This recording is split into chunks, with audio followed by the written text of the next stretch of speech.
fresh pads.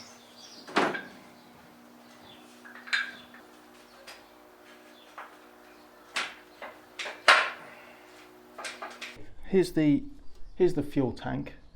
I need to put the fuel tank in before I put the axle in. What I'm going to do is I'm going to strap it in with some cable ties for now. I've ordered some steel strips so I can properly strap it in with steel straps. But worst case scenario, I can use some aluminium. I've got some aluminium strip in stock. For the shakedown, it might just be the cable ties, but I'll try and put something more substantial in before then. Hopefully the steel strip comes, because that should be a fairly easy job to do.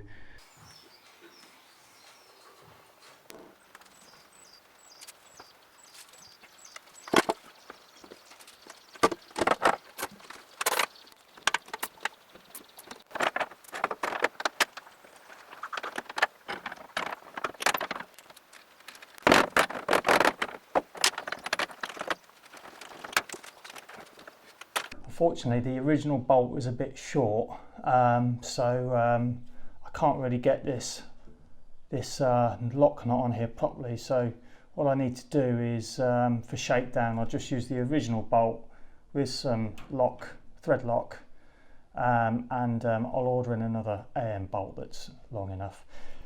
Anyway, this bolt isn't fully shanked anyway. The threaded portion is actually where this joint is, so it's not really suitable.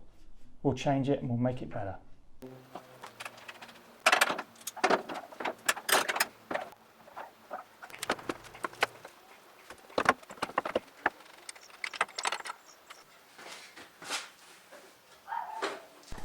Okay, something I haven't really paid enough attention to was the fuel line. And now it's come to the point that I need to put the fuel line in really before I put the prop shaft in. I do have some 8mm or 5/16 hard copper line here, and I've also got about 5 foot of flexi as well. But I think just in the interest of time and getting through the shakedown, so I'm just going to take the flexi, put a filter in line, and sling it down the middle of the car where the prop shaft is, and just tie it away out the way, and then come back after shakedown and sort it out.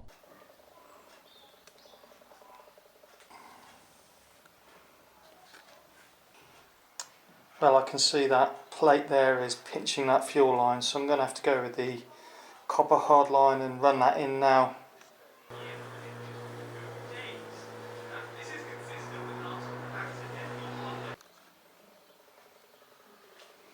It needs a few more clips just to get this in properly, but that looks okay. I've just sleeved that fuel line just under that plate there, because I'm just worried about it snagging, so I'll just give it a bit of extra protection. Gearbox is in. Well, I've just popped the prop shaft in, and I was concerned, as you can see straight down there, about the clash of the prop shaft with this member here. But if we go directly overhead, I think it's just going to miss it. You can just see it's just going to miss it. It looks very, very tight, but I think we're just going to miss it, which is good. The mechanical parts of the rear end are basically done now, so now we can move to the front. So today's task is basically going to be building the front end, the wishbones, getting the steering on, and stripping back these uprights and greasing them and making sure they all fit together properly. Let's go put the front end together.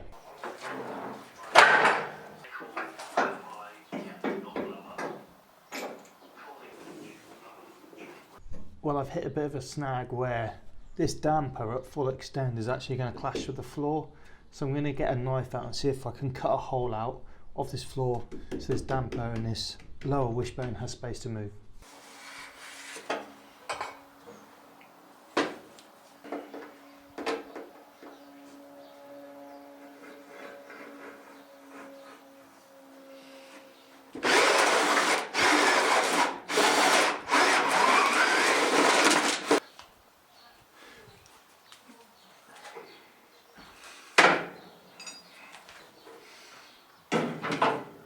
I'm running out of light and time, but I've got the wishbones in and the suspension on, so tomorrow we'll get the uprights on, steering rack on, and then we can think about getting the engine in.